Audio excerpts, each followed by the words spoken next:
Bueno, pues estamos aquí. Queremos empezar una nueva. Vamos a empezar una nueva serie. ¿Estáis bien? Pues eh, precisamente os voy a pedir vuestra colaboración con lectura. Nahum. Nahum. ¿Cuándo fue la última vez que leíste Nahum? Nahum, el libro de Nahum. Fijaos, bueno, la serie habla sobre Nahum, pero este libro que es tan breve, que apenas tiene 2 páginas, o sea que lo vamos a leer porque es muy fácil de la lectura, ¿no? Lo vamos a leer hoy, lo vamos a leer por completo para tener una primera lectura, una primera visión. Hablaremos pues de Nahum. Claro, vamos a estar hablando, no sé, 5 o 6 semanas. Dices, bueno, 2 páginas no da para tanto, ¿no? Y sin embargo, hay mucho tema, hay mucha lección que podemos extraer para nosotros y para este tiempo, porque, como veremos, es una historia de hace 2700 años. ¿Dónde estabas tú hace 2700 años? Y se sabe, ¿no? Bueno, en los planes de Dios, sí. Fue ayer, ¿verdad? Sí, es verdad. Comparado con la eternidad. Bien, pues vamos a empezar bien. Y vamos a empezar, antes de hacer una introducción, a leer Nahum, ¿vale? ¿Lo tenéis? ¿Lo tenéis todos? ¿Sí? Lo que sí que, aunque vamos a tener un poco una dinámica distinta a las últimas semanas, porque no hay una hoja de respuestas y tal, pero podéis leer, y os pido por favor que leáis y acercaros bien el micro para que también aquellos que nos siguen por Un Facebook, capítulo cada uno, ¿no? sí, varias veces, varias veces. Muy bien. Ah, bienvenidos, aquí podéis estar. Bien, vamos a tener esta lectura de Nahum, ¿de acuerdo? Nahum, ya digo, es un libro del Antiguo Testamento, está antes de Habacuc, el libro de Nahum. Vamos a hacer una lectura de 5 versículos cada uno. 5 versículos cada uno. ¿Vale? Y luego seguiremos. Y acercaros bien al micro, por favor. Adelante. Profecía sobre Nínive. Libro de la visión de Nahum de Elcos. Jehová es Dios, celoso y vengador. Jehová es vengador y lleno de indignación. Se venga de su adversario y guarda enojo para sus enemigos. Jehová es tardo para la ira y grande en poder, y no tendrá por inocente al culpable. Jehová marcha en la tempestad y el torbellino y las nubes son el polvo de sus pies. Él amenaza al mar y lo hace secar, y agosta todos los ríos. Basán fue destruido y el Carmelo y la flor del Líbano fue destruida. Los montes tiemblan delante de él y los collados se derriten. La tierra se conmueve a su presencia y el mundo y todos los que en él habitan. Félix. ¿Quién permanecerá delante de tu ira? ¿Y quién quedará en pie en el ardor de su enojo? Su ira se derrama como fuego, y por él se hienden las peñas. Jehová es bueno, fortaleza en el día de la angustia, y conoce a los que en él confían. Mas con inundación impetuosa consumirá a sus adversarios, y tinieblas perseguirán a sus enemigos. ¿Qué pensáis contra Jehová? Él hará consumación, no tomará venganza 2 veces de su enemigo, aunque sean como espinos entre tejidos y estén empapados en su embriaguez, serán consumidos como hojarasca completamente seca. Digamos que para empezar, la lectura es fortísima, ¿verdad? Bueno, sigamos adelante. Versículo 11. De ti salió el que pensó mal contra Jehová, un consultor impío. Así ha dicho Jehová, aunque reposo tengan y sean tantos, así serán talados, y él pasará. Bien que te he afligido, no más te aflijaré. Porque ahora quebraré su yugo de sobre ti y romperé tus coyundas. Mas acerca de ti mandará Jehová que nunca más sea sembrado alguno de tu nombre en la casa de tu Dios. Haré escultura y estatua de fundición. Haréla tu sepulcro, porque fuiste vil. He aquí sobre los montes los pies del que trae buenas nuevas, del que pregona la paz. Celebra, oh Judá, tus fiestas, cumple tus votos, porque nunca más pasará por ti. El malvado pereció del todo. Marina. Sí. Vamos a leer todo el libro. Ya llevamos una tercera parte. Sí. 5. Un destructor sube contra ti. Monta guardia en la fortaleza, vigila el camino, ciñete los lomos, concentra todo tu poder. Porque Jehová restaurará la gloria de Jacob como la gloria de Israel, porque saqueadores lo saquearon y estropearon sus sarmientos. El escudo de sus valientes está pintado de rojo, los varones de su ejército vestidos de grana, sus carros como fuego de antorchas. El día que se prepare, temblarán los cipreses. Los carros se precipitarán a las plazas, con estruendo rodarán por las calles. Su aspecto será como antorchas encendidas, correrán como relámpagos. Pasará revista a sus valientes, se atropellarán en su marcha, se apresurarán en su muro, y se preparará el parapeto. Dice otra versión. Las puertas de los ríos se abrirán, y el palacio será destruido, y la reina será cautiva. Mandarán que suba, y sus criados la llevarán gimiendo como palomas, golpeándose sus pechos. Fue Nínive de tiempo antiguo como estanque de aguas, pero ellos huyen. Dicen, deteneos, deteneos, pero ninguno mira. Saquead plata, saquead oro. No hay fin de las riquezas y suntuosidad de toda clase de efectos codiciables. Vacía, agotada y desolada está. Y el corazón desfallecido, temblor de rodillas, dolor en las entrañas, rostros demudados. ¿Qué es de la guarida de los leones y de la majada de los cachorros de los leones, donde se recogía el león y la leona y los cachorros del león, y no había quien los espantase?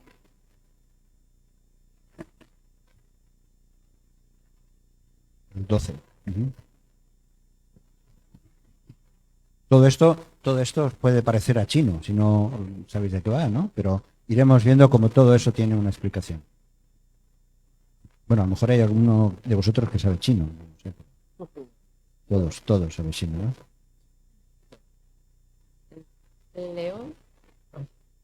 El león arrebataba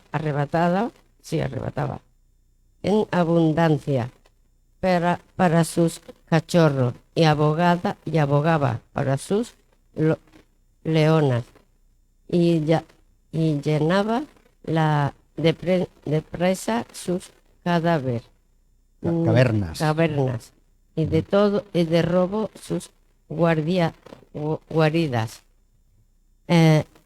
Heme aquí contra ti, dice el Jehová, de los ejércitos descenderé y reduciré a humo a humos y a carros y empada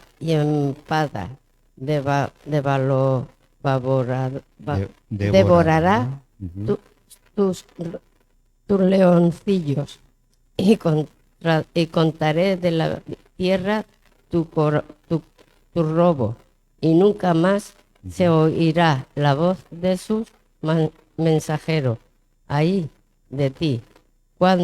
Ciudad sanguinaria, toda llena de mentiras y de rapiñas, sin apartarte del pillaje y chasquido atropellador y carro de salta, punete en jinete y en huestos.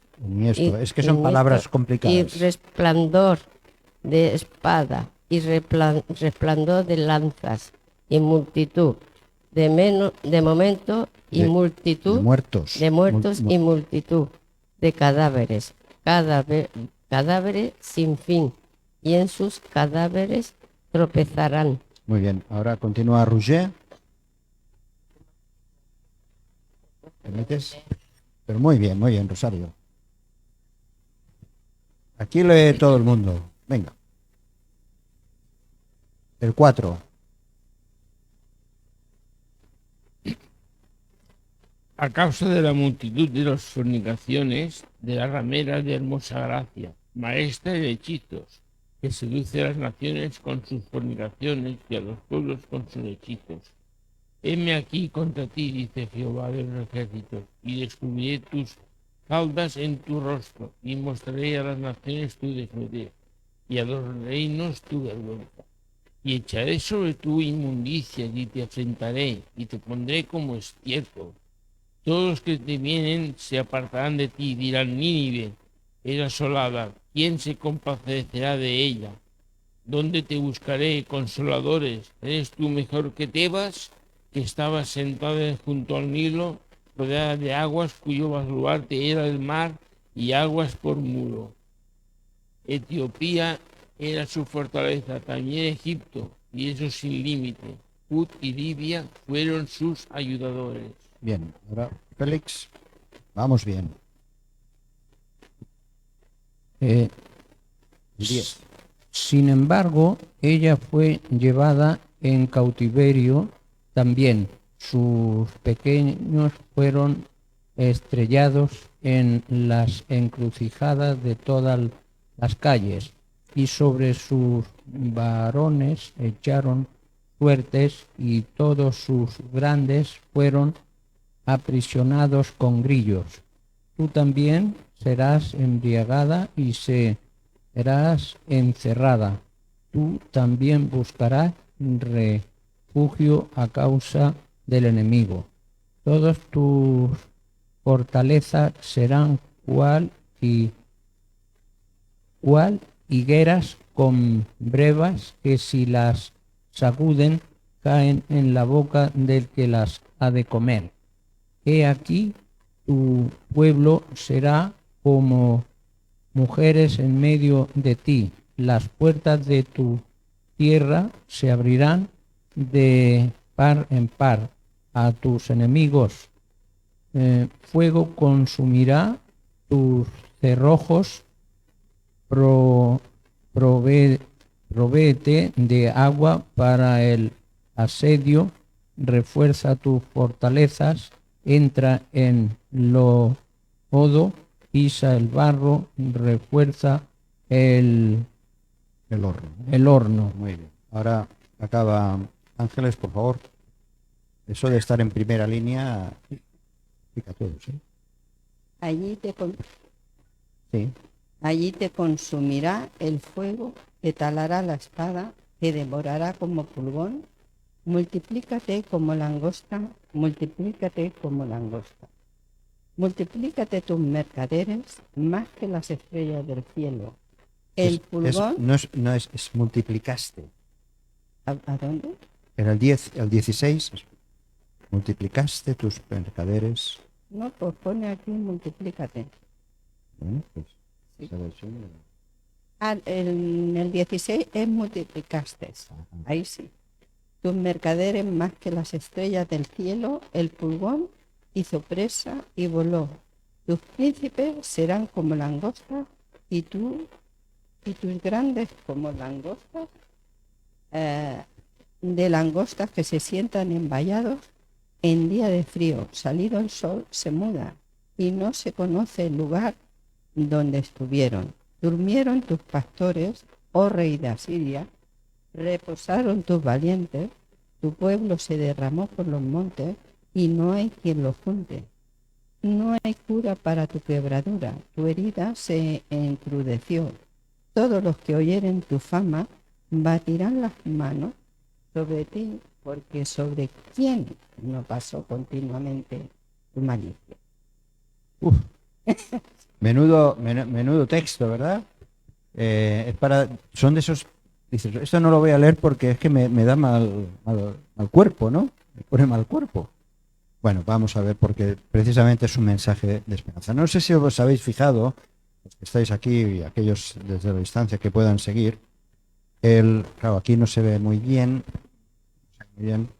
pero en esta ilustración, bueno, el título es Nahum, esperanza para una visión contemporánea. Es decir, Nahum para nuestra situación. Y aquí no se puede ver, esto que veis aquí, esta ciudad, ¿la reconocéis los que estáis aquí? ¿Qué ciudad es? ¿Qué ciudad es? Aquí no se puede ver muy bien, pero no la reconocéis. Es Cambrils. Y aquí donde dice en la Riera, y aquí hay una flechita, que aquí es donde estamos ahora mismo. No, aquí no se ve. En la imagen que tenéis que hemos enviado en el grupo de intercesión y aquí mismo en la otra pantalla lo podéis ver. Pues este es nuestro Nínive. Y de esto vamos a estar hablando. Este es nuestro Nínive y todas las poblaciones de alrededor y todas las ciudades. Por lo tanto, tiene que ver, lo que vamos a meditar estos días, tiene que ver con nosotros también. En primer lugar, hay algo también que durante estos días yo os voy a pedir, a ver si entre todos lo conseguimos, de memorizar el versículo. El capítulo 1, versículo 7, que hemos leído, me parece que ha sido Félix, dice así, el Señor, vamos a leerlo juntos, el Señor es bueno, fortaleza en el día de la angustia y conoce a los que en Él confían. Repetimos, el Señor es bueno, fortaleza en el día de la angustia y conoce a los que en Él confían. Podéis subrayar en vuestras Biblias si queréis y lo iremos recordando a lo largo de estas semanas. Bonito, ¿verdad? El mensaje. Así que no es aparentemente es un libro que nos puede asustar, pero al final el mensaje es este, que el Señor es bueno. Aunque al principio empieza diciendo es vengador, pero hay motivos por los cuales, y vamos a verlo estos días. Pero el Señor, dice Jehová, el Señor es bueno, es fortaleza en el día de la angustia. ¿Quién está angustiado aquí? ¿Alguno? Pues si estás angustiado, el Señor es tu fortaleza. Y el Señor conoce, ¿a quién? Conoce a los que en Él confían. ¿Por qué? Porque abrimos nuestro corazón al Señor y Él conoce muy bien. Y aunque no se lo abriese, Él conoce muy bien. Bueno, vamos a estar viendo algunas cosas. En primer lugar, los problemas de este mundo, las situaciones que se dan en nuestra vida particular, a nivel incluso de iglesia, las zozobras que vivimos en nuestra sociedad estos días con toda la historia de las elecciones y todo el jaleo y unos diciendo lo mal que lo hacen los otros y todo eso, vivimos realmente pendientes de todo lo que pasa, pero parece como que vivamos sin esperanza. Y justamente esto es la situación que estaban viviendo en aquel momento. Pero vivimos muchas veces tan pendientes de lo personal, solamente mirándonos al espejo, que parece que no tengamos esperanza. La palabra de Dios precisamente es una revelación de amor y de la justicia de Dios. Lo iremos viendo estos días.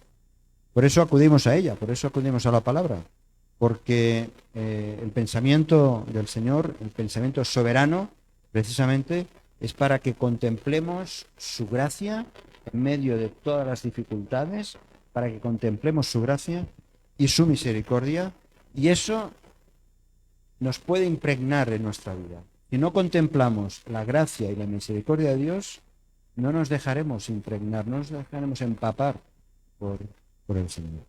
Por eso, este libro es un libro de la Biblia que aparentemente nos habla de juicio, como hemos visto ahí, juicio continuo, y de destrucción, nos habla de castigo de Dios, y sin embargo, entre estas líneas vamos a ver el corazón apasionado de Dios, ese corazón protector, en este caso del pueblo de Israel, pero que también nos salpica a nosotros. Así que este libro de Nahum, que como decía antes, es una historia de hace unos 2700 años, 2700 años de tiempo, y nos sitúa precisamente en esa relación que Dios tenía con su pueblo para traer esperanza en medio de la incertidumbre. Y nos viene a decir algo muy importante, que las cosas no son como parecen. Las cosas no son como parecen. Dices, bueno, pero las cosas, lo que yo veo, lo que oigo, lo que vivo, es realidad. Sí, pero hay otra realidad que depende de Dios. Y que Dios está por encima de las cosas que parecen, de las que se ven, de las que se puedan vivir. Dios está al control. Este es el mensaje central para hoy. Dios está al control. Y el mensaje de Nahum viene a decir, en medio de toda la situación que ahora veremos, Dios está al control. Y Dios está al control no de la historia solamente de una ciudad, de un país, de una nación. Dios está al control de tu vida y de la mía. Dios está al control. Y eso es lo que hemos de estar recordando. Decía el Señor Jesús, ¿os acordáis aquello? Bueno, algunos tienen menos pelos que otros. Que decía el Señor que ni un pelo de vuestro cabello caerá sin mi permiso. Porque Dios está al control. Y eso ya es para respirar un poco. Es decir, bueno, las situaciones pueden ser complicadas, complejas, incluso dolorosas, pero Dios está al control. Y Dios quiere que tengamos la visión de que hemos de vivir con esperanza. Y podemos vivir con esperanza y debemos vivir con esperanza. Eso es importante. Porque si no, estamos angustiados, perdidos, confusos. Bien, Nahum es uno de los libros llamados de los profetas menores, no porque era pequeñito, no porque el libro se habla de los profetas menores, aquellos libros que son breves, de pocas páginas, pero no por eso importantes. Por eso lo que le tocó vivir al profeta Nahum no era cualquier cosa. Le tocó vivir un papel muy desagradable, nada menos que predicar en una nación pagana, en una nación que no era el pueblo de Israel. A Nahum le tocó la China, le tocó anunciar el castigo que iba a venir a Nínive. Es decir, tenía un mensaje de parte de Dios a una nación pagana. Así que eso tiene mucho que ver también con nosotros. Nosotros no tenemos que predicar a los creyentes. Los creyentes nos exhortamos, nos animamos, nos ayudamos, pero nuestro mensaje va al que no es creyente, al que es pagano, al que está alejado de Dios.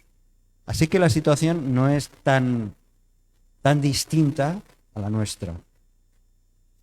Las evidencias internas del libro hay una serie de evidencias históricas que hacen que este libro lo situemos precisamente, 7 siglos antes de Cristo, unos 2700 años.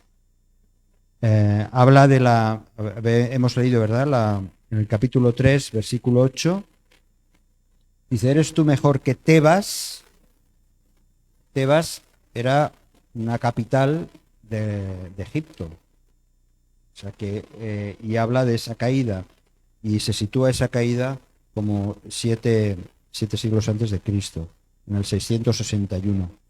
Habla precisamente del periodo del emperador asirio Asurbanipal, un emperador, está aquí este señor, ¿vale? No. Luego lo veremos. El libro está escrito, ya veis, con un tono así épico. Si lo leyéramos de principio al final, veríamos que el ritmo, el estilo, es un libro apoteósico, ¿no? Incluso nos sorprende un poco este estilo, ¿no? Es tan sobrio, tan musical. Cuando lo estás leyendo en voz alta, todo, de principio al final, tú le vas leyendo en voz alta en tu casa y verás como casi tiene música, a pesar de lo que dice, ¿no? A pesar de lo que dice. Hay algunos fragmentos del libro del profeta Isaías que suenan igual, y de otros profetas también, como el de Sofonías. Bien, el libro lo podemos dividir en 3 partes, que es muy fácil, pero son 3 capítulos. Lo acabamos de leer ahora de manera rápida, ¿no? El primer capítulo nos habla de los atributos de Dios y el anuncio de la desolación que le vendrá sobre Nínive. En segundo capítulo, la descripción de la ruina y de cómo ocurrirá toda esa destrucción. Y el tercer capítulo habla de la defensa de ese castigo, es decir, la justificación por qué Nínive va a sufrir ese castigo. Bueno, vamos a ir viendo algunas cosas. Pero para Judá, en esos momentos, lo que quedaba del pueblo de Israel, Judá, el remanente del pueblo de Dios, ¿os recordáis que esto lo hemos dicho otras veces, ¿no? Israel en esa época había estado dividida en dos reinos, el reino del norte y el reino del sur. El reino del norte, que primero fue el que fue arrasado, luego quedó llevado en cautiverio, luego quedó el reino del sur o Judá. Pues este remanente, la destrucción de Nínive, para este remanente que quedaba del pueblo de Dios, era un alivio, la opresión que Nínive estaba ejerciendo sobre ese pueblo. Para Judá, imaginaos que hay alguien que siempre os está metiendo el dedo en el ojo y ojalá que alguien me lo aparte, ¿no? Pues esta es la sensación, la opresión que estaba viviendo Judá. Que el castigo que iba a venir sobre ese Nínive, que era continuamente todo el imperio que había en esos momentos, era una liberación que podía experimentar el pueblo de Judá. Así que por eso el Señor también exhorta aquí a una renovación espiritual con una gratitud de esa liberación. Es clave el versículo 15, capítulo 1, versículo 15. Esta vez os voy a pedir, como no tenemos, no hay preguntas y tal, pero por favor, sentiros, no la apagues, con toda libertad. Si tenéis alguna pregunta o alguna opinión o participación, lo cogéis o lo pedís y lo leéis. Pero, por ejemplo, el capítulo 1, versículo 15, ¿qué dice Ana? Por favor. He aquí sobre los montes los pies del que trae buenas nuevas y del que anuncia la paz. Celebra, oh Judá, tus fiestas, cumple tus votos, porque nunca más volverá a pasar por ti el malvado, pereció del todo. Son palabras de esperanza, ¿verdad, Ana? ¿Y no te recuerda eso otro versículo? Sí. ¿Os recuerda otro versículo este? Lo encontramos en Isaías. Isaías capítulo 52, versículo 7. ¿Quién lo tiene? Isaías 52, versículo 7. Os he estado diciendo antes que para Judá este castigo que iba a recibir Nínive iba a ser su liberación. Y por eso el Señor está diciendo, le está hablando de paz, de felicidad. ¿Qué dice el versículo Isaías 52, 7? Cuán hermosos son sobre los montes los pies del que trae alegres nuevas, del que anuncia la paz, del que trae buenas nuevas, del que publica salvación, del que dice a Sión, tu Dios reina. Amén. Bueno, ya veis un poco la película, ¿no? Por dónde va. Es decir, el pueblo de Judá estaba siendo acosado permanentemente y hay un castigo para el pueblo de Nínive. Entonces vamos a ver un poquito de esto, ¿no? Vamos, Nínive, la ciudad. Nínive era la capital de Asiria, uno de los grandes imperios de la época, de la etapa de la Edad Antigua. Nínive estaba situado, a ver si lo podemos ver, no sé si lo podéis ver bien, un poquito para situarnos geográficamente. Aquí abajo tenemos Jerusalén, aquí está Babilonia y Nínive estaba aquí, el imperio asirio. Nos vamos situando, ¿vale? Ya sabéis que Babilonia es lo que es la actual Irak. Un poco para situarnos. Bien. En realidad, el imperio era un conglomerado de pequeñas ciudades y que estaban entregados prácticamente, estas ciudades su práctica normal eran pues guerra, desarrollaban diferentes cultos paganos, se dedicaban a explotar aquellos lugares que iban invadiendo. El ocultismo o las hechicerías estaba al orden del día. Y uno de los reyes, como he mencionado antes, de los reyes más importantes fue Asurbanipal. Asurbanipal fue famoso por su interés en recolectar unas tablillas, las tablillas con una escritura que se llama cuneiforme, que eran como pequeños símbolos, y Asurbanipal pues estaba dedicado le gustaba mucho la cultura y claro, las bibliotecas, no, imaginaos ahora, en el móvil tenemos ahí una cantidad de información, pues ellos lo tenían en tablillas de barro, el espacio que se ocupaba, tremendo, ¿no? Bueno, a Asurbanipal le gustaba todo el tema de la cultura, pero la verdad es que fue uno de los reyes más sanguinarios de la época. Cortaba a sus enemigos, les cortaba las manos, las orejas, incluso tiraba brea sobre las cabezas y luego las incendiaba. En ocasiones, después de una conquista, era capaz de apilar todas las cabezas de sus enemigos, las apilaba y luego los exhibía en el poder que tenía. Así que Nínive era una ciudad bien amurallada, y hemos leído algunos aspectos de murallas. Era una ciudad bien amurallada.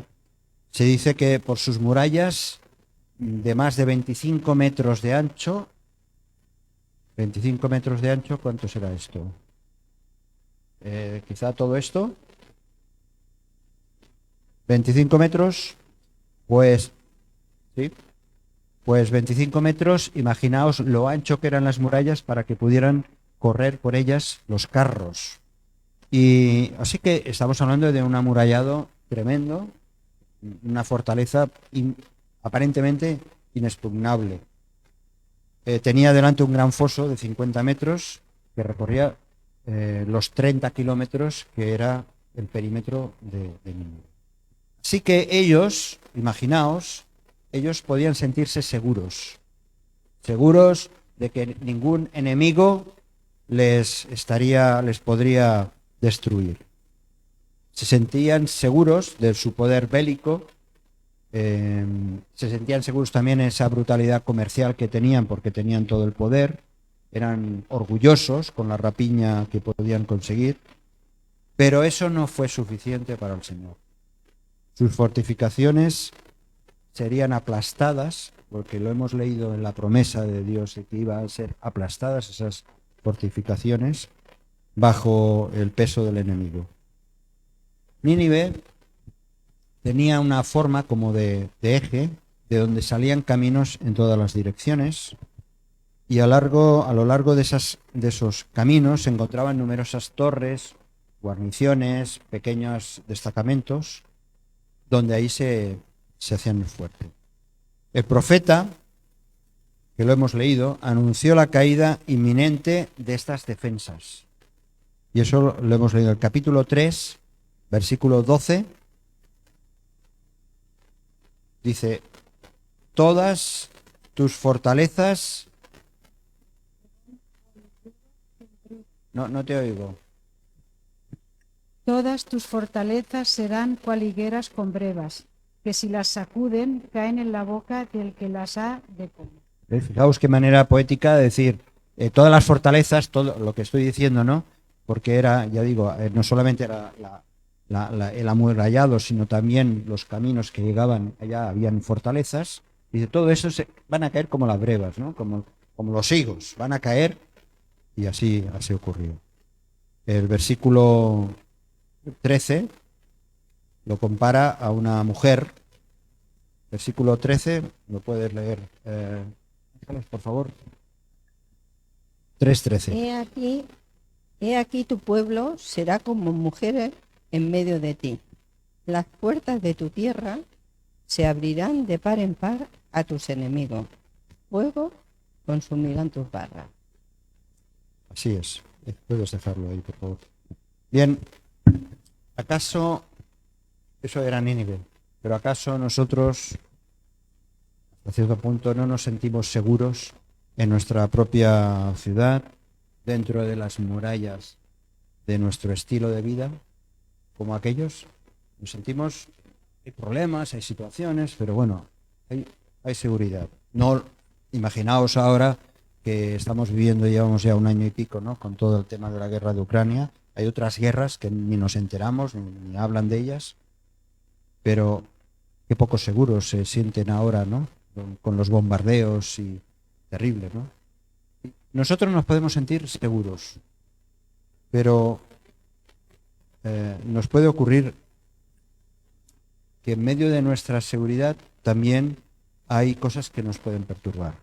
Robo, un maltrato, alguna acción pues violenta de parte de otros, y podríamos decir que incluso a veces nuestra propia seguridad no es tan segura, ¿no? Porque hay de todo, ya digo, hay violencia, en nuestra ciudad también, en nuestras ciudades hay idolatría, se adoran a dioses no solamente de estatuas, sino otras ideas o filosofías, otras maneras de actuar. Se dan estos mismos hechos. Hay violencia.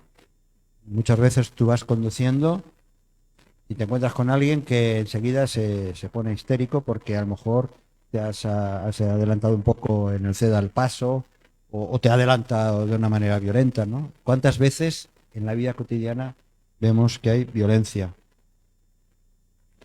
Hay, como decía, cultos paganos. Aunque estamos viviendo en una etapa de secularización en la que aumenta el número de personas que dicen no creer, aún así es cierto que hay otros tipos de cultos. A ver, decidme algunos cultos o creencias, por ejemplo.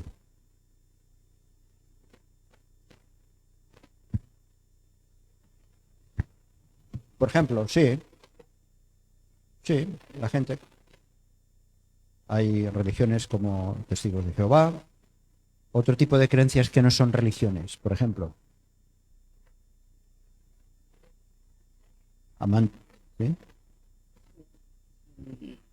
Que se reúnen diabólicamente para hacer culto a Satanás. Sí, aquí en Cambrils sabemos que hay cultos espiritistas, por ejemplo. Recordamos en una ocasión que estábamos en una feria de entidades de aquí, de la ciudad, y al lado teníamos, donde nosotros también teníamos nuestro stand, y había también otro stand donde una sociedad legalmente, por supuesto,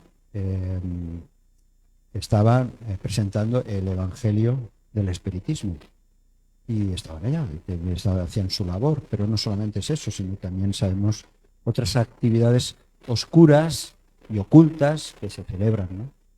Pero no solamente cosas que aparentemente nos pueden, digamos, causar repudio, ¿no?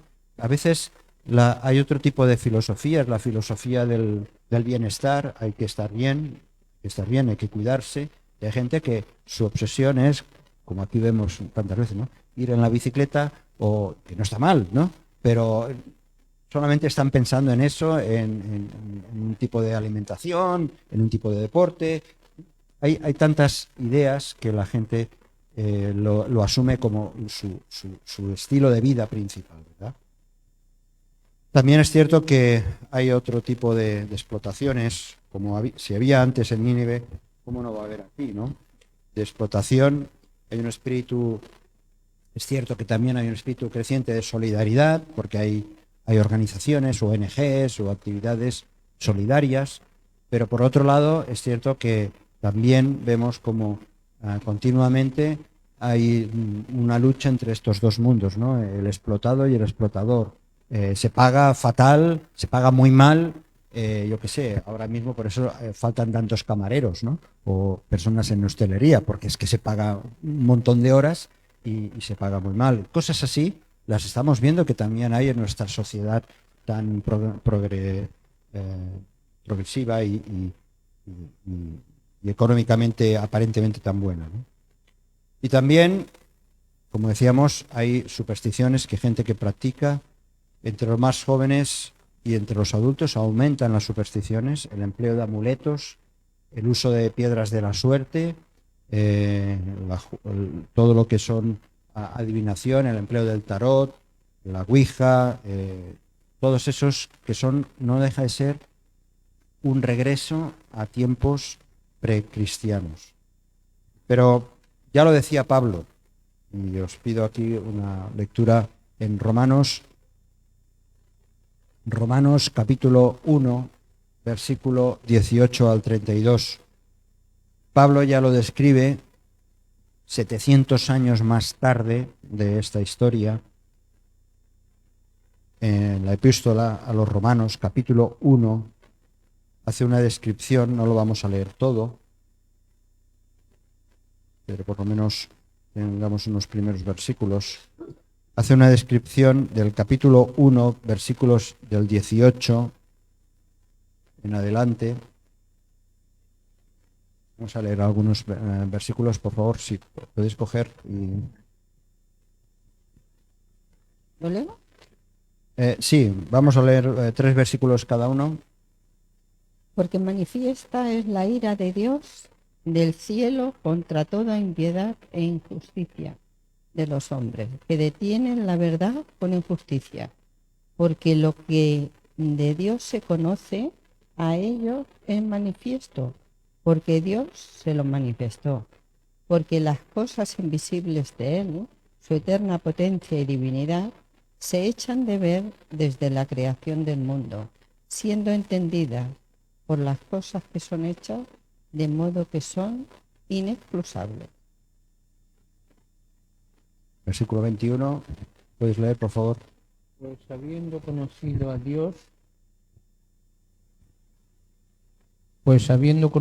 a Dios, no le glorificaron como a Dios ni le dieron gracias, sino que se envanecieron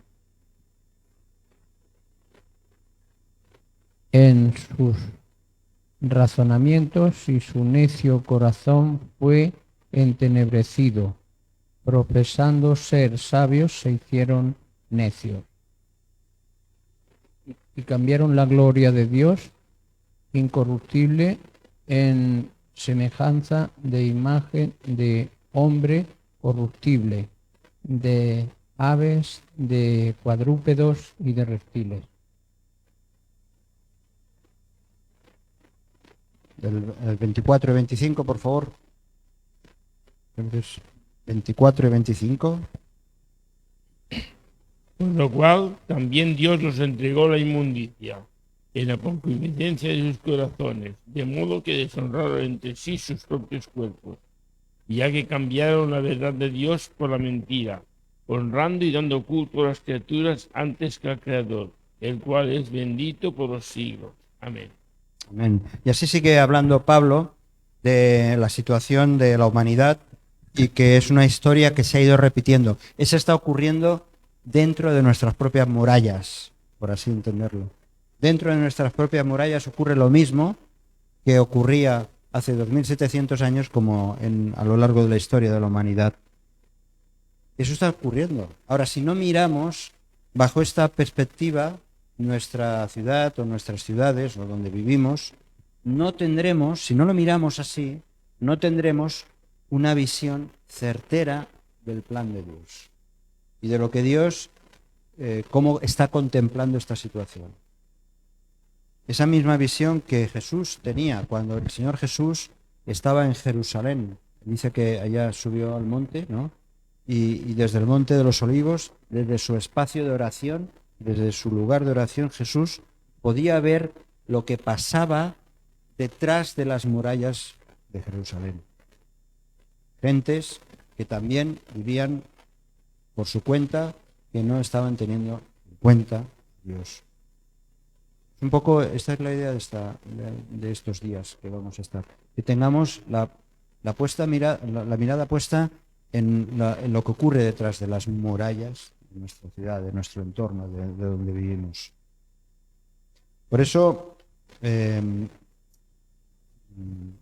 importante que en medio de las situaciones complicadas podamos ver cómo Dios quiere manifestar su misericordia y su gracia.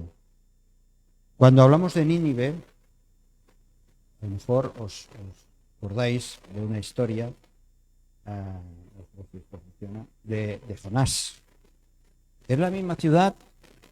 ¿Es la misma ciudad? Pregunto. Sí, claro. No había otro Nínive, ¿no? Sí.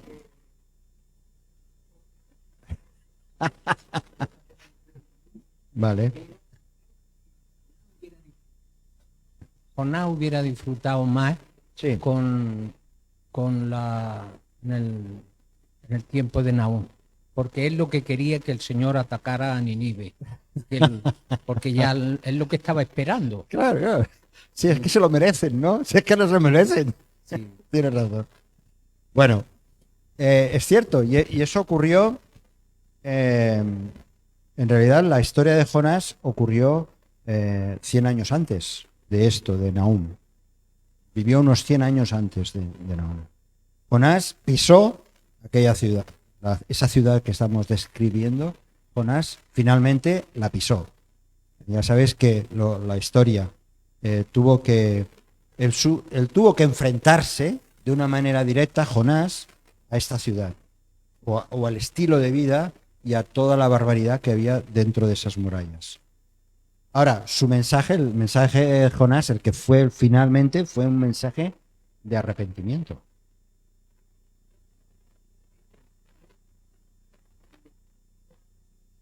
Sí. Exacto. Muy buena observación, Félix.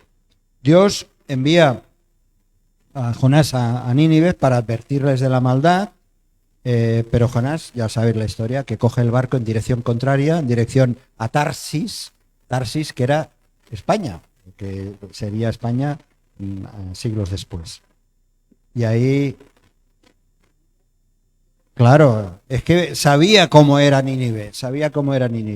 Dijo, ahí no me pillas, Señor, ahí no me pillas. Y él, pues ya sabéis lo que pasó, una tempestad, Jonás en el mar, 3 días en el vientre de un pez muy grande. En fin, Jonás finalmente le toca ir a Nínive y anunciando que en 40 días sería destruida si no se arrepentía. Y como muy bien dices, pues leemos en Jonás capítulo 3, versículo 5, que dice que el rey y los ninivitas se arrepintieron. Y vio Dios cómo se convirtieron, dice en el capítulo 3 de Jonás, versículo 10, vio Dios cómo se convirtieron de su mal camino y finalmente el Señor no castigó a Nínive. Pero, ¿por qué Dios quería castigar a Nínive? Que estaba a miles de kilómetros de Jerusalén. Que estaba aburrido Dios y quería, mira, esa ciudad o esa gente se porta mal y a esto sí que les voy a dar caña. ¿Por qué los quería el Señor destruir y llamarles en primer lugar al arrepentimiento? Pues el castigo no venía solamente por la maldad de aquella soberbia, sino también porque esa nación estaba asolando continuamente al pueblo de Dios.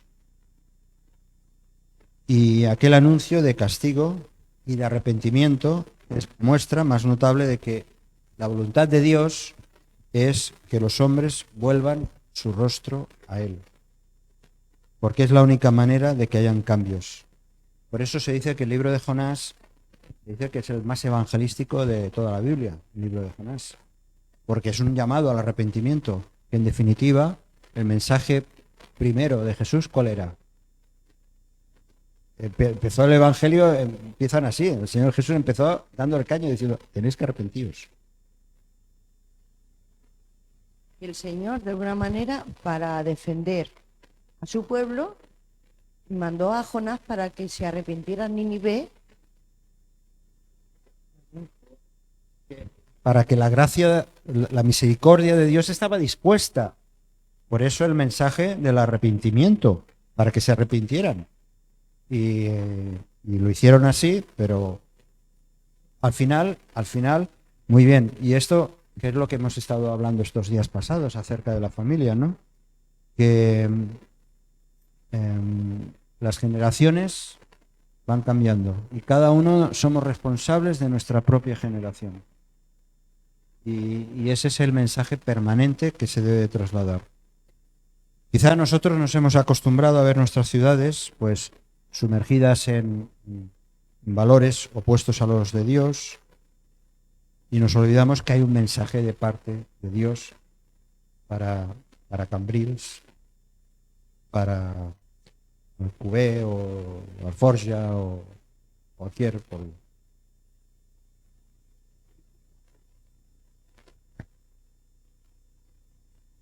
Los ninivitas se enteraron de lo que le pasó a Jonás. Y al llegarles la noticia, vieron venir Bueno, eso la ya quema. eso es una película de Spielberg ya. Sí, Pero posiblemente, no sé. pero es que es extraño. Es extraño, ¿no? Es extraordinario Bueno, que se arrepintieran.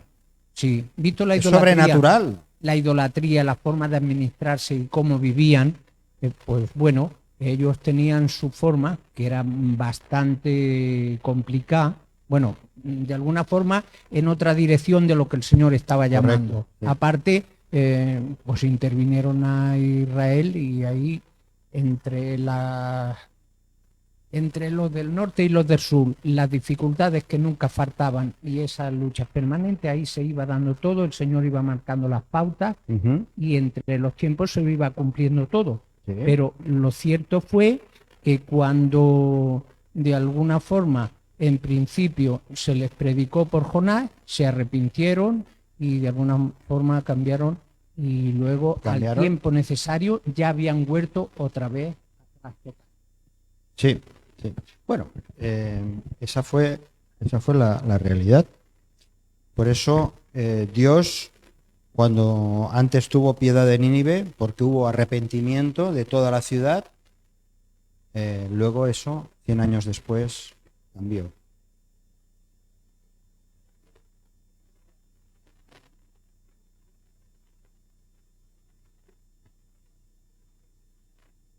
Sí, es otro tema. Ujú. Sí, sí. Claro, exacto.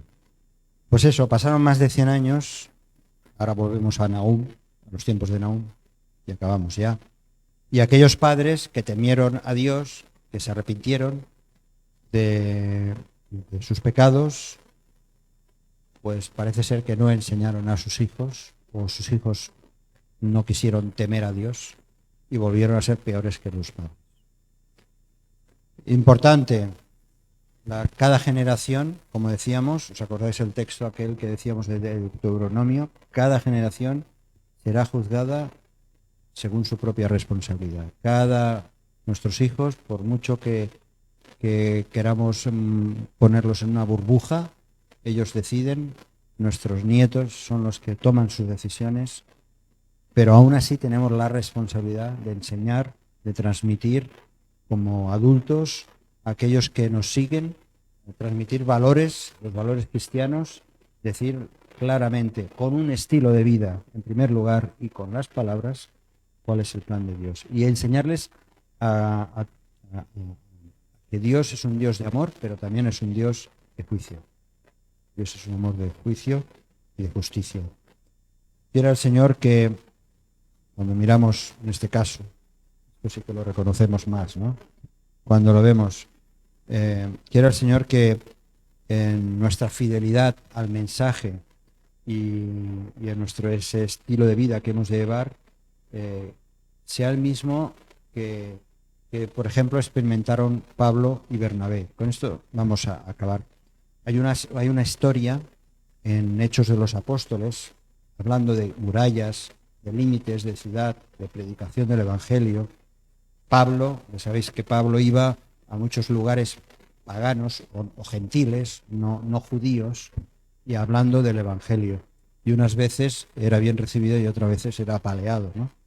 Leemos en el capítulo 13 de Hechos de los Apóstoles una situación, vamos a leer solamente el final de la historia que aparece en Hechos capítulo 13,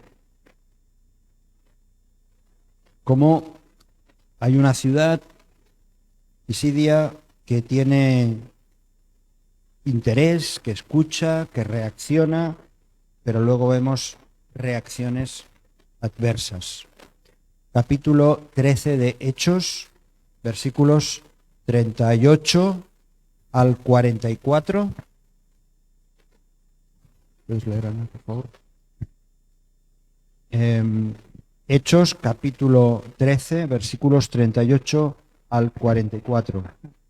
Sabed, pues, esto, varones hermanos, que por medio de él se os anuncia perdón de pecados, y que de todo aquello de que por la ley de Moisés no pudisteis ser justificados, en él es justificado todo aquel que cree.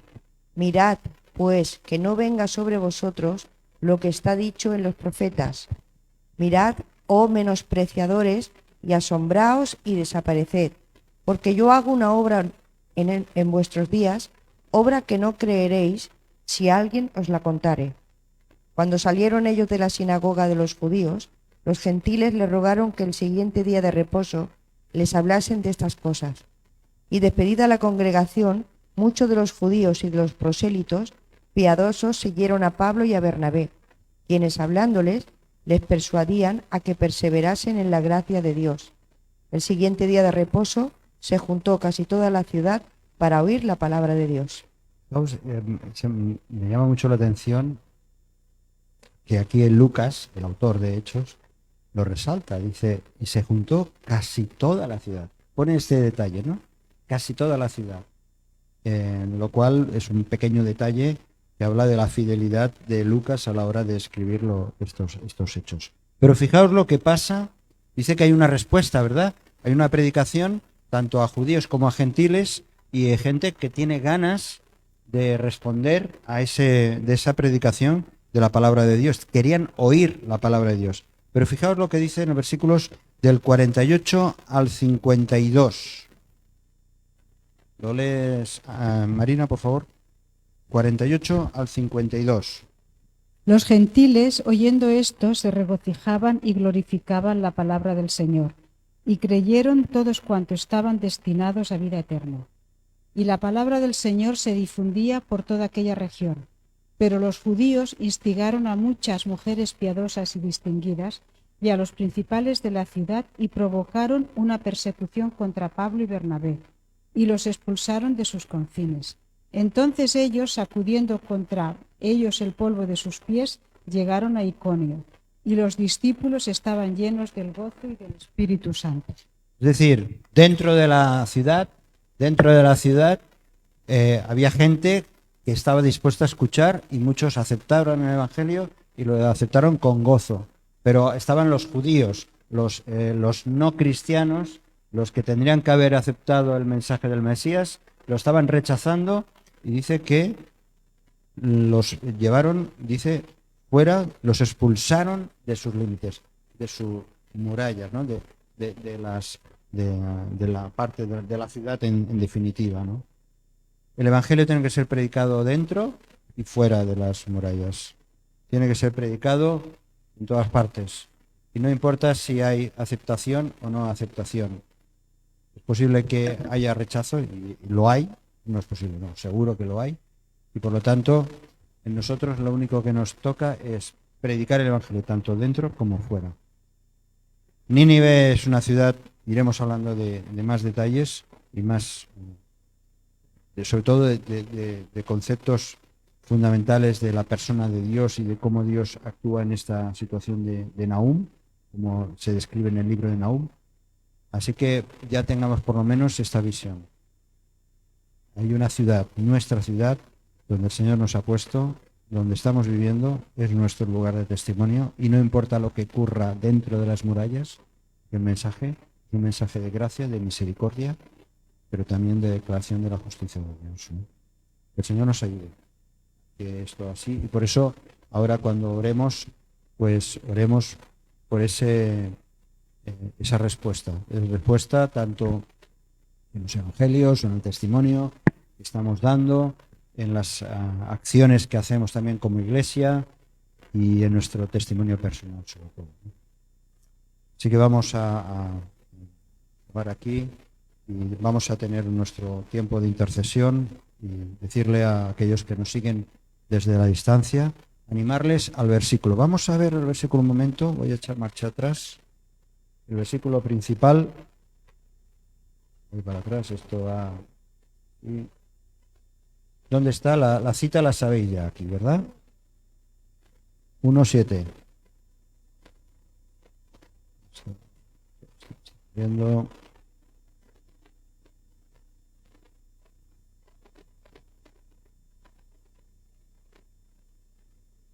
El versículo es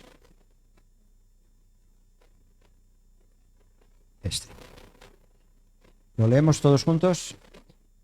El Señor es bueno, fortaleza en el día de la angustia y conoce a los que en Él confían. Amén.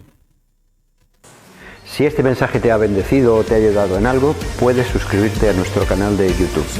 También conocerás nuestra comunidad, la Asamblea Bíblica del Camp de Tarragona, en Cambrils, España, a la que estás cordialmente invitada o invitado. También puedes seguirnos por las redes sociales. Los enlaces los encontrarás aquí abajo y podrás visitar nuestra página, así como conocer nuestros programas radiales y podcasts de Yum Radio. ¿Qué? ¿Te suscribes ya a nuestro canal?